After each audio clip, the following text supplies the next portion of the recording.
विवेक, ही अंजलीचा मुलगा विवेक. आपण आता विवेकला विचारूया. विवेक, तू कितवीला आहे? आणि तुला दिवाळी म्हटलं तर काय आठवतं? दिवाळी म्हटल्यावर आपण दिव्यांचा सण म्हणजे लाईट्सचा सण, फेस्टिवल ऑफ लाईट्स. दिवाळी म्हटल्यावर आपल्याला फटाके आठवतात, दिवे आठवतात, आकाशकंदील आठवतात. तुझ्या लहानपणीची एखादी आठवण आहे का दिवाळीची, जी तुला अजून सुद्धा आठवते किंवा जी आनंद दिली अशी? लहानपणीची आठवण म्हणजे दिवाळीत मी एकदा फटाके उडवत असताना एक गाय समोर आली आणि त्या गायीवरती फटाका उडलेला. त्या गायीने मला उचलून फेकलेलं. आनंदाची नव्हती.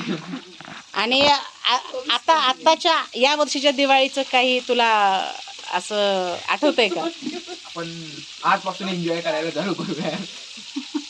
आम्ही तर कालपासूनच केलेला. फटाके वगैरे आजपासून. बर, सुटलाच नाही ना. तू आजोळी आलं की आणि आजोळ्याच्या दिवाळी मधली एखादी आठवण सांग. म्हणजे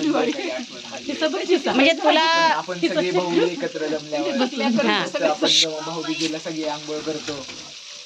एक नंबर. पडली त्यानंतर जेव्हा आपण सगळे कुठेतरी फिरायला जातो. यावर्षी आपण वन डे ट्रिप प्लॅन केलेलं आहे काहीतरी. ते जर का झालं तर चांगलं आहे. आपण जाऊया. आणि वन डे ट्रिपची जी अरेंजमेंट आहे किंवा जे पॉईंट आम्हाला स्पॉट हवा आहे ते सगळं शोधण्याचं काम विवेक करतोय. त्यामुळं तो एक स्वतःहून काही करण्याची त्याची एक खूप चांगली एक वृत्ती आहे आणि फार गोड स्वभावाचा आहे. आता आपण वळूया गौरव.